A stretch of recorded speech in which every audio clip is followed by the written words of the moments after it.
120 minutes, de 17h à 19h sur RTCI. 18h10, pile poil, c'est le moment de votre magazine économique Écosphère. Nous sommes en direct du studio 3 de RTCI et vous êtes en compagnie de Mandolzi de micro de ce même studio ainsi que Faisal Heli au niveau de la console technique et Rim Trabil, c'est bien évidemment pour la réalisation digitale. Et notre invité aujourd'hui, c'est devenu un habitué, c'est un habitué déjà, bon. Et voilà, vous allez le connaître lorsque je commencerai un petit préambule, puisque en regardant une vidéo YouTube que m'est venue l'idée de cette émission. Alors en effet, on y parle d'une société américaine, pour ne pas la nommer, elle s'appelle Palantir, qui travaille avec plusieurs États, avec des gouvernements, avec leurs hôpitaux, leurs polices. Elle les aide à anticiper les crises, à organiser leur production, à traquer des terroristes et à même gagner des guerres. Cette société a créé de nombreux outils capables de récupérer les données sur Internet, de les croiser avec tout et n'importe quoi, puis de prédire l'avenir. En parallèle, Microsoft France avoue enfin « Non, je ne peux pas garantir la protection des données européennes du gouvernement américain. » Gros coup porté à la souveraineté numérique. Bon, s'agissant d'un sujet hautement technique et en accord avec mon invité, nous avons décidé de nous limiter à traiter de la protection des données confidentielles sans blocage de la mondialisation numérique. Mohamed Louedi, professeur de l'université, bonsoir. Bonsoir monsieur, bonsoir aux auditeurs de RTCI. Et alors, merci d'avance de leur écoute. Écoute, vous êtes chez vous, et Mohamed Louedi, c'est quoi cette histoire de Microsoft France ? Alors c'est pas plus l'histoire de Microsoft France que l'histoire de la mondialisation et des données et de la disparition des frontières supposées grâce à l'internet et qui nous a rendu semblable à un global comme dirait Khazdin Tounsi, le village global où en fait il n'y a plus de secret. Puisque dans le village global, il n'y a plus de murs, il n'y a plus... Et donc les données... On est vraiment à poil, là. Oui, carrément. Oui. Et donc, tout d'un coup, nous avons ce problème de territorialité et d'extraterritorialité, et nous ne savons plus où les données sont réellement stockées. Sauf que là où elles sont réellement stockées, que nous ne le sachions pas, s'appliquent des lois. Et le problème de la mondialisation, c'est que nous avons des entreprises maintenant qui ont des filiales de par le monde, notamment celles que vous venez de nommer, et pas seulement elles, il y a les autres aussi. Mais parlons de Microsoft parce que c'est elle qui a fait l'actualité ce 25 juillet 2025. Oui. Alors Microsoft a déjà eu maille à partir avec le gouvernement américain, déjà il y a un bon bout de temps. C'était en 2013. C'est une affaire qui a duré 3 ans. 3 longues années. 3 longues années, parce que ça a traîné en justice et les lois ne s'appliquent pas à quelque chose d'aussi matériel que les données, dont on ne connaît pas les propriétaires à l'avance, sauf quand on les a obtenus. Alors ce qui s'est passé, c'est que le gouvernement américain à l'époque, le FBI, avait été à la recherche de trafiquants de drogue et voulait obtenir des courriers électroniques de ceux qui étaient dans ce réseau. Mm-hmm. Étant le FBI, il n'a jurisprudence que sur le territoire américain. Oui. Et il a obtenu les copies des courriers électroniques en question, parce que c'était dans le territoire américain dans lequel les lois américaines s'appliquent. Les lois le permettaient. Alors ils ont une batterie de lois aux États-Unis qui datent depuis l'indépendance, depuis leur indépendance. Des lois sur... l'une d'elles s'appelle le All-Writs Act, et la plupart des éléments de cet arsenal légal s'appellent des acts, qui veulent dire loi en français. Act, oui. Alors, celui-ci s'appelle le All-Writs Act, qui date en fait de 1789, quelques années après leur indépendance, et qui coïncide avec la Révolution française. Comme incidemment, aujourd'hui, le 11 septembre coïncide avec le fameux autre 11 septembre. Oui, d'il y a 24 ans. Et ça tombe à propos parce qu'il y a une loi concernant notre thème d'aujourd'hui qui a été votée, le Patriot Act, la loi du patriote, qui a été votée justement suite aux événements du 11 septembre. Aux attentats. Et puis il y en a d'autres qui ont suivi.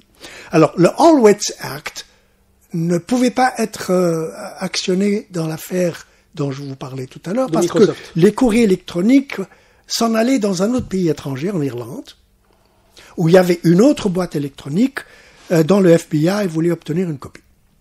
Évidemment, le FBI n'a pas jurisprudence, c'est la CIA maintenant qui intervient. Sauf qu'ils ont demandé à Microsoft de leur donner les données qui étaient stockées sur les serveurs de Microsoft en Irlande, déjà. Donc pas chez eux. Pas chez eux, mais c'est Microsoft. Oui. Les Américains, la CIA, la NSA surtout, la National Security Agency, croyaient que Microsoft détenait le pouvoir, quel que soit le pays. Microsoft ayant vérifié, a trouvé qu'en fait, elle n'avait aucun droit de leur livrer les données qui étaient situées en Irlande. Et ça a traîné. Alors, au début, le gouvernement a porté plainte contre Microsoft, et ils les ont même accusés de contempt of justice, c'est-à-dire que pratiquement des désobéissants. Ce à quoi, bon, ils ont donné raison au FBI, évidemment, à la CIA, au gouvernement américain. Microsoft a fait appel et a gagné l'affaire. Le gouvernement contre-attaque et amène l'affaire à la Supreme Court, à la Cour de cassation, la Cour suprême. Et la Cour suprême, évidemment, ça prend du temps. Et entre-temps, ce qui s'est passé, c'est qu'ils ont voté une autre loi. Ils se sont dit, bon, voilà, on va voter une autre loi. Et c'est là qu'est intervenue une autre loi qui, en fait, a débloqué l'affaire. Et le gouvernement a eu ses données. Et donc, ce n'est pas la première fois que... Ce qui est bizarre, c'est qu'après, il y a eu d'autres actes, j'ai la liste ici. Il y a le Stored Communication Act qui date de 1986. Il y a le CALEA qui date de 1994, le Patriot Act que je viens de nommer. Mais surtout, celui qui, en fait, était incriminé dans l'affaire avec laquelle vous avez commencé l'émission, c'est le Cloud Act. Cloud, oui. Alors, Cloud, ça n'a rien à voir avec le Cloud, quoique, en fait, le Cloud tombe aussi sous le coup de la loi. Alors, ce que cloud veut dire, c'est clarifying, c'est L, clarifying. Use, c'est le U. Clarifying. Lawful use. Lawful use overseas data. Donc, c'est LOUD, on a le cloud. Et cette loi entraîne l'extraterritorialité des lois américaines. Et je l'ai lu, en fait, elle s'applique à tout ce qu'ils appellent gouvernement étranger, foreign government, et on va lire dans les aléas, dans les clauses de cette loi, des phrases bizarres du genre foreign government may not. Donc ils interdisent au gouvernement étranger de faire ça. Ce qu'ils pratiquent eux-mêmes, quoi. Oui. C'est ça. Et donc sous le Cloud Act, qui date quand même de 2018, et donc c'est pas une surprise du tout ce que nous venons d'apprendre, ce qui s'est passé le 25 juillet. C'est une confirmation. Hein. En fait, moi j'étais étonné qu'il soit étonné. Parce que le Cloud disait justement ça, que lorsque nous avons une entreprise américaine qui est établie aux États-Unis, qui a une filiale dans un autre pays, quel qu'il soit, qui a en sa possession des données, et que le gouvernement américain peut faire montre d'un crime, genre trafic de drogue, trafic d'armes, terrorisme, dans sa définition la plus large que vous connaissez. Donc, dès lors qu'ils peuvent prouver qu'ils ont ça, ils peuvent demander, ils ont le droit de demander ces données-là à Microsoft, et Microsoft a l'obligation d'obtempérer. Et donc, moi j'ai apprécié l'honnêteté du monsieur, c'était le directeur des affaires juridiques de Microsoft, de dire que je ne peux pas vous garantir, et il a raison, contrairement à ce que le directeur de Microsoft avait dit il y a quelques mois auparavant. Mais évidemment, lui c'est un commercial, il peut dire ce qu'il veut, mais celui-ci est tombé sous le sceau de la loi, et donc il était il avait juré en fait devant le Sénat, on peut pas dire n'importe quoi, on jure devant Dieu. Juré sous serment. Sous serment, ils étaient sous serment, donc ils étaient obligés de dire que non, je ne peux pas vous garantir de protéger les données européennes ou françaises dans le cas de figure. Et c'est l'application directe du Cloud. De ce Cloud Act. Alors, ce qui est amusant, c'est heureusement, quand on leur a posé la question, ils ont dit, mais ça n'est pas encore arrivé. Il se voulait rassurant, peut-être. Il se dit, ça n'est pas encore arrivé. C'est-à-dire, le gouvernement américain n'a pas encore utilisé cette possibilité. Sommé Microsoft de lui donner des données. Ce qu'il peut faire avec l'autre Google, par exemple, qui tout le temps, en fait, ou Facebook, ou les autres grosses entreprises, sont tout le temps sous la loupe des gouvernements européens. Parce que le gouvernement européen, ou en France, ils ont une autre loi, la leur, qui est le règlement général sur la protection des données. Le RGPD. Le RGPD, le fameux RGPD, qui a été voté en France en 2018, je crois. En Tunisie, nous avons quelque chose d'équivalent, qu'en Tunisie, notre loi date de 2004, grâce à feu grâce à monsieur Chafri Gadès, que à titre posthume je salue, paix à son âme. Je ne peux pas parler de tout ça sans le nommer, parce que à plusieurs reprises, à plusieurs occasions, il m'avait éclairé sur des questions épineuses. Ah, c'était lui qui vous avait... Bah oui, parce que j'avais un problème à l'époque. Chaque fois que je payais quelque chose avec un chèque, on me demandait mon numéro de téléphone. Bah, vous me tendez la perche, Mohamed Louedi. Mais puisque notre collègue Mohamed Ali Cheib, qui est journaliste, s'était rendu à une grande surface, et alors ils lui ont posé la question, avez-vous une carte fidélité? Non, je n'en ai pas. Alors, monsieur, on peut vous octroyer une carte d'identité. Allez-y, voilà, il y a un box là-bas. Et alors, la bonne dame gentille l'a accueilli, lui a demandé sa carte d'identité. Elle a pris sa carte d'identité, elle a scanné recto verso, et le loi lui a redonné. Oui. Est-il normal de pouvoir... Ce n'est pas normal du tout. Et alors lui, en s'amusant, il m'a dit, écoutez, moi je ne savais pas que vous aviez une connexion avec le poste de police de la région. Non, mais ça se fait partout, ça. Ça, c'est ce qui se fait contre ce qui se fait pas. Ce qui se fait en Tunisie, on peut brûler un feu rouge. Mais dans la loi, c'est interdit. Mais on le fait à tous les instants, Mohamed. En fait, écoutez, même des organismes gouvernementaux ou paragouvernementaux le font. Oui. Maintenant, il vaut mieux se promener avec des photocopies de la carte d'identité. Parce que il est bien heureux qu'elle ait une photocopieuse. Dans d'autres cas, on vous envoie faire une photocopie. C'est vrai. Et donc, mais dans le cas du chèque, c'est quelque chose d'un peu plus sensible. Ils vous demandent systématiquement votre numéro, qui vont écrire au verso. Oui. Et j'avais pour habitude de refuser.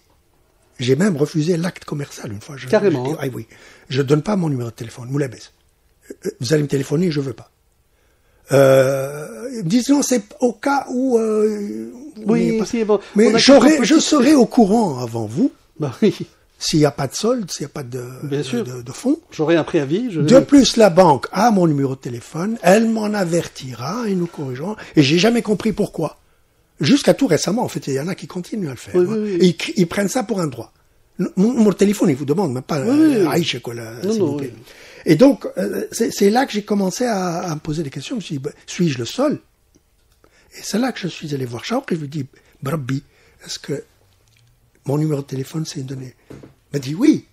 Même ta carte d'identité, ils ont le droit de prendre les 4 derniers chiffres uniquement. Si même, parce que moi je croyais qu'ils avaient le droit, je lui ai dit, vous pouvez prendre le numéro de carte d'identité, vous pourrez me poursuivre en justice si vous voulez, mais pas mon. Il m'a dit même pas le numéro de carte d'identité. Et donc chaque fois il m'éclaire les 4 derniers chiffres pour vérification, des fois que.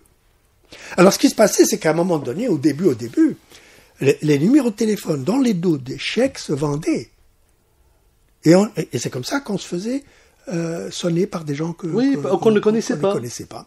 Jusqu'à maintenant, il y a des entreprises de sondage on se demande comment ils obtiennent le numéro de téléphone. C'est vrai. Jusqu'à hier, j'étais dans un événement, et en Tunisie, je sais, j'ai toujours pas, ça fait 25 ans que je suis en Tunisie, il y a plein de choses que je comprends pas encore. Pourquoi est-ce que lorsqu'on va à un événement, on doit donner ses coordonnées, son nom? Alors, on m'a demandé mon prénom, mon nom. Il y avait même un système informatique pour ça. Parce qu'il y en a d'autres qui ont simplement une feuille de papier. Dans les réunions, il y a toujours cette feuille de papier. On demande le nom, le prénom, le numéro de téléphone. Non, ça c'est très ancien. Ça c'est depuis Ben Ali. Ah oui. Moi je croyais que c'était du benalisme. Mais en fait, non, c'est resté. Dans toutes les réunions, nom, prénom, courrier électronique, numéro de téléphone, institution. Et même signature. Tout ça. Oui. Elle dit, mais personne ne peut parce que la personne chargée de le faire ne le sait pas. Bah oui. Hier, la seule chose qu'ils m'ont pas demandé, c'est ma pointure. Je vous donne mon nom, mon prénom. Parce qu'apparemment, vous imprimez des badges. C'est ça, oui. Mais pour le reste, l'institution, Mais c'est tout. Le reste, je ne vois pas pourquoi vous voulez avoir mon numéro de téléphone. Vous voulez m'appeler, je suis ici, je suis venu, et de mon propre gré. Et donc, le problème, et c'est Shaor et Guedes, les NDPDP, Institution nationale de protection des données personnelles, et là, ils disent personnelles, parce que en France et en Europe, ils disent règlement général de la protection des données. Ils disent pas personnel. Oui. Ils précisent pas. Shaoqi l'a ajouté, il dit personnel. Il n'y a pas de sous-entendu ici, c'est explicite. Alors, ce qui se passe, c'est que ils ont fait des enquêtes, ils en ont fait une en 2016, 2017, 2021. Ils se sont rendus compte en 2021 que 60%, je ne sais pas le chiffre exact, je crois que je l'ai ici, 56,3% des Tunisiens n'avaient aucune notion de ce que voulait dire données personnelles. Qu'est-ce que ça veut dire? Plus de la moitié de ceux qui ont été... ouais. Alors ils ont fait un échantillonnage évidemment stratifié où il y a toutes les... Ben oui, toutes les catégories. Toutes les catégories sociales, on ne peut pas dire non, bon, c'est des gens qui savent, tout le monde. Et ça, c'est en 2021. J'espère qu'ils vont en faire encore d'autres. J'espère que la remplaçante de M. et que je salue aussi, que je lui souhaite bon courage, parce que la tâche est lourde des deux côtés. Alors, les cartes de fidélité, venaient aussi de leur mentionner. C'est une manière d'extorquer des données dynamiques. Alors, moi, je me suis retrouvé dans une situation burlesque. Une fois que j'étais... La fidélité, c'est un concept qui est en fait sacro-saint. Mais être fidèle à plusieurs chaînes ou plusieurs supermarchés, c'est comme être fidèle à plusieurs femmes. C'est comme quelqu'un qui a plusieurs femmes. J'avais un portefeuille plein de cartes de fidélité. Oui. Et donc, il n'y en avait aucune de ces entreprises qui avait un profil complet de mes comportements transactionnels, de commerciaux. Parce que ce qu'ils ont, en fait, c'est pas seulement... il faut voir le formulaire qu'on vous donne pour remplir les informations. C'est pratiquement tout ce qu'ils peuvent savoir sur vous-même, votre conjointe, enfant, même à venir. Toute la famille, quoi. Toute la famille, l'âge. Ce que je respecte, mais ça dépend de l'usage qu'on va faire de ces données-là. Comme je suis en système d'information, que je suis un féru de ces choses-là, j'ai vu des merveilles en termes de gestion des données. Parce que, ayant été aux États-Unis, j'avais une assurance, j'ai une petite histoire toute courte, mais pertinente pour le sujet. J'avais une assurance, ça s'appelle Aetna. On peut nommer les entreprises étrangères. Oui. Aetna Insurance, chez qui je m'adressais pour assurer la voiture. Évidemment, ils m'ont demandé ces informations-là au formulaire d'inscription lorsque j'avais contracté l'assurance. Et ils m'ont demandé le nom de mon épouse, mes enfants. Et rentré en Tunisie, sitôt que Sarah, ma fille, a eu 20 ans, je reçois un courrier d'Aetna, chez qui je ne suis plus assuré depuis belle lurette. Et ils me disent, je traduis, Sarah maintenant a 20 ans, si vous pensez lui acheter une voiture, pensez à nous. 20 ans après. Malheureusement, c'est Sarah qui a ouvert l'enveloppe et me dit, papa, alors là, ils te disent de m'acheter une voiture. Et je m'attendais à la suivante, parce qu'Ayman étant plus jeune, quelques années plus tard, si j'en avais un recevoir. Alors qu'en Tunisie, ils ont adopté la carte de fidélité, mais pas dans cette optique-là. Je ne sais franchement pas ce qu'ils font des données, parce qu'ils m'ont jamais contacté. Même qu'une fois, il y a un supermarché que j'avais pas fréquenté pendant des mois, mais j'avais une carte de fidélité que je voulais utiliser une fois. Ils m'ont dit, non, monsieur, votre carte de fidélité a expiré. Et périmée. J'ai pas compris ce que ça veut dire, fidélité expirée. Tu n'es plus fidèle, on t'a... Si tu ne fais pas d'achat, alors, ce faisant, ils effacent toutes les données qu'ils avaient ramassées sur moi. Ah bon? Contrairement à Aetna, qui les garde jusqu'à maintenant. Ça fait 30 ans ou plus? 30 ans ou plus. Et donc, d'un côté, pour les entreprises, le collecte des données, pour des fins commerciales de ce genre-ci, pour faire de l'argent, parce que c'est de l'argent. Là, ils ont un client qu'ils ont transformé en 3, lui et ses enfants, et c'est pourquoi ils demandent des informations sur les enfants. Ici, nous appliquons tout cela, mais sans savoir la finalité finale. Pourquoi demander toutes ces informations? Surtout que lorsque nous entrons dans un supermarché ou une chaîne, ou une grande surface, qu'on soupçonne d'avoir des relations contractuelles avec un partenaire étranger, je ne sais pas trop où mes données vont finalement atterrir. Et si elles atterrissent dans un pays qui est assujetti au cloud, parce qu'il y a des accords bilatéraux entre les deux pays, et ça c'est une condition, c'est que mes données peuvent être n'importe où sur la planète. Et elles peuvent être utilisées à des fins que j'ignore. Et ils peuvent avoir des profils sur moi que même moi j'ignore. Comme cela se fait sur Facebook. Maintenant, une étude qui a montré qu'à partir de 60 clics, ils peuvent en fait tirer votre... 60 clics. 60 clics leur suffisent. L'autre jour, j'ai demandé à ChatGPT, mon ami, l'ami de tout le monde en Tunisie. Vous le sollicitez assez souvent, Mohamed. Oui, non, mais maintenant on est au théâtre, on est très bons amis. J'ai dit, est-ce que tu peux tirer mon profil psychologique? Carrément. Hein. Genre la typologie de Carl Jung, le MBTI, Myers-Briggs Type Indicator. Il s'est trompé sur les 4 lettres, il s'est trompé que sur une seule. Intuitive. Il pensait que j'étais intuitif, que j'étais factuel. Il me disait, zut alors. On se connaît pas depuis très longtemps, là. ça m'avait cloué. Ça vous a estomaqué. 3 sur 4 de type psychologique. Et donc, si on ramasse des données et en masse sur tout ce qu'on fait, et en fait, ce qui est incroyable, c'est que nous sommes volontaires à leur donner ces informations-là. Oui, on le fait vraiment de bon cœur. Hein. Je regardais quelqu'un remplir dans une... Il était content. Non, mais il dit, retournez le formulaire, il dit, cao. Il voudrait encore ajouter d'autres. Et l'autre, de l'autre côté du comptoir, il dit, c'est pas la peine. Parce qu'il y avait des cases, on se demande pourquoi elles étaient là, et elle était pressée. Il dit, c'est pas grave, c'est vrai, laissez. Et les gens, et c'est fou ce qu'ils donnent comme information sur eux-mêmes, sur Facebook. Sitôt qu'il y a un mariage, sitôt qu'il y a un dîner, sitôt qu'il y a une sortie. Oui, avec des vidéos, avec des vidéos. Et croyez bien qu'ils sont en train de collecter tout cela. C'est pas, il se peut que, ils sont en train de le faire. Les lois qui sont en train de voter aux États-Unis, et il y en a encore, hein, parce que maintenant, celle-là, le cloud, elle a été votée en 2018. C'est en plein mandat de monsieur Donald Trump. Qui lui ne croit le premier. Le premier, oui. Oui. Et lui, il croit pas, en fait, les États-Unis en général ne croient pas à la confidentialité des données ou ce genre de choses. Et donc, il va y avoir encore d'autres lois. Et ce qui fait mal, là, dans ce que nous avons vu, la vidéo YouTube, c'est que c'est une extraterritorialité que vous faites de fait. Et qui n'est pas réciproque. Non. Donc, une entreprise française ne peut pas activer son cloud parce qu'elle n'a pas Cloud Act pour demander à une filiale française qui se trouve aux États-Unis de lui donner des informations sur un citoyen américain. C'est même impensable. Nous sommes un peu mieux protégés parce que il faudra que nous ayons des accords bipartites avec un pays qui est, lui, un accord bipartite avec les États-Unis. Et donc, c'est fait, il n'y a pas à s'étonner, les données sont là. Et les entreprises vont en faire une affaire parce que, comme l'a dit quelqu'un, les données, c'est le pétrole du 21e siècle. Et ça l'est, de fait, et plus encore maintenant que jamais. Parce que nous avons maintenant cette nouvelle chose dont tout le monde parle, l'intelligence artificielle, qui est basée sur les données. Donc, voilà encore un autre d'usage des données que nous pouvons faire, puisque nous devons alimenter, moi j'appelle ça la grosse bête, le King Kong de l'île, la grosse bête qui est l'IA, qui est avide d'informations et de données, et que nous sommes en train d'alimenter quasiment volontairement. Et ça va continuer, et donc il faudra mieux s'y habituer. Il n'y a absolument rien que nous puissions faire, nous habituer à un nouveau monde qui est le village global.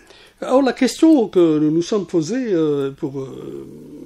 pour cet échange, Mohamed El-Ouedi, c'était en fait cette difficulté ou ce défi vraiment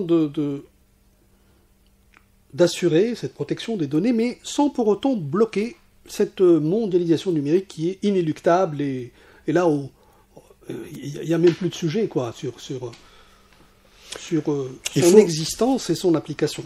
Nous ne sommes pas encore, et quand je dis nous, je parle au niveau de la planète, pas seulement les humains, même les Américains, au fait de ce que nous sommes en train de faire. Il n'y a pas eu encore, et j'attends le jour où il y aura une confrontation entre le RGPD et le Cloud Act. Parce que c'est inévitable. Il y a des moments où ils se contredisent et il n'y a pas de chevauchement. Donc il y aura peut-être un jour un cas, un incident qui fera et ça sera un débat mondial. Et là, pour le moment, nous ne l'avons pas. C'est théorique. Il y a un conflit et c'est théorique.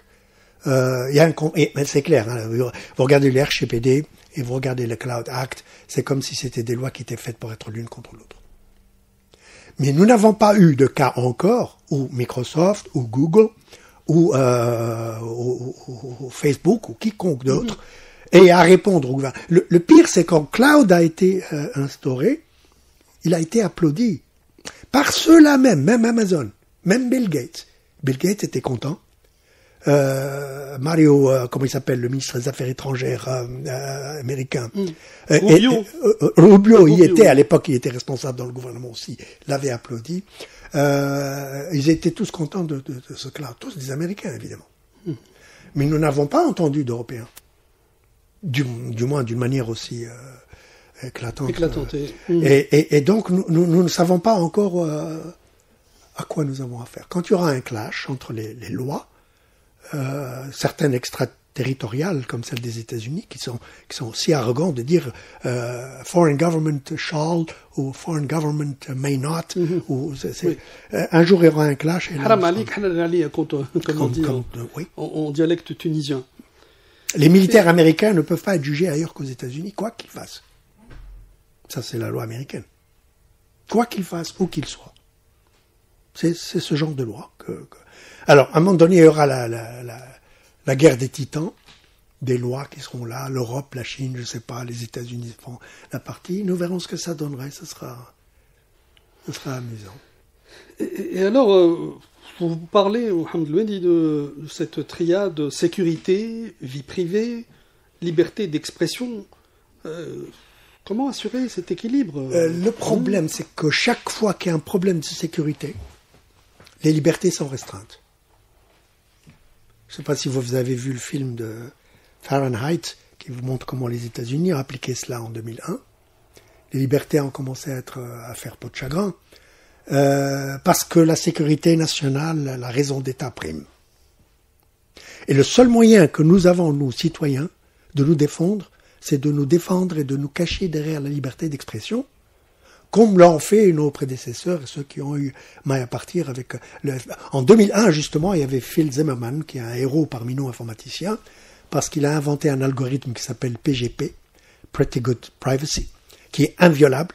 Donc, vous prenez un message, vous le codez avec le PGP, il est inviolable. Ils l'ont accusé d'avoir permis aux terroristes, les perpétrateurs des événements du 11 septembre, permis d'envoyer des messages codifiés, cryptés à l'aide du PGP. Et ils lui ont demandé, à l'époque, ils lui ont demandé de livrer au gouvernement l'algorithme du PGP. Ce qu'il a refusé, évidemment. Oui. Et alors, comment il allait faire de la prison? Parce qu'il avait la charge il était soupçonné d'avoir aidé les terroristes. Le seul moyen qu'il avait de s'en sortir, c'était la liberté d'expression. Et il a dit, je n'ai pas exporté, parce qu'il y avait une interdiction d'exporter des logiciels et des codes à l'époque, et dit, je ne l'ai pas exporté. Alors ce qu'il a fait, il a imprimé tout le code sur papier, quelques 700 pages. 700 pages oui. Pour un code. Le code, il l'a imprimé, et quand c'est devenu imprimé, c'est tombé sur les lois régissant les livres, et donc l'expression écrite, oui, l'expression écrite est tombé sur le premier amendement des États-Unis, c'est comme ça qu'il en a réchappé. La même chose a été faite par Apple lorsqu'en 2015, ils ont attrapé un terroriste qu'ils ont tué, les Américains, du nom de Farouk, je crois, et qui avait un téléphone Apple. Et évidemment, le téléphone Apple, il est impossible de casser le code. Et le FBI avait besoin du code, et donc il avait sommé, avec la batterie d'actes que je viens d'énumérer, il a sommé Apple de lui permettre de briser le code et de voir ce qu'il y avait dans le téléphone des terroristes. Apple avait refusé parce qu'il dit, votre loi ne s'applique pas dans ce cas-là.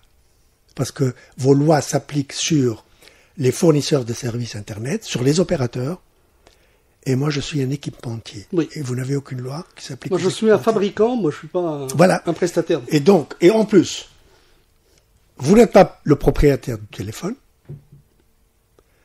même si en fait entre nous, le gouvernement s'est rendu propriétaire du téléphone après l'avoir perquisitionné. Il a refusé net. Et Apple avait commencé à avoir des ennuis.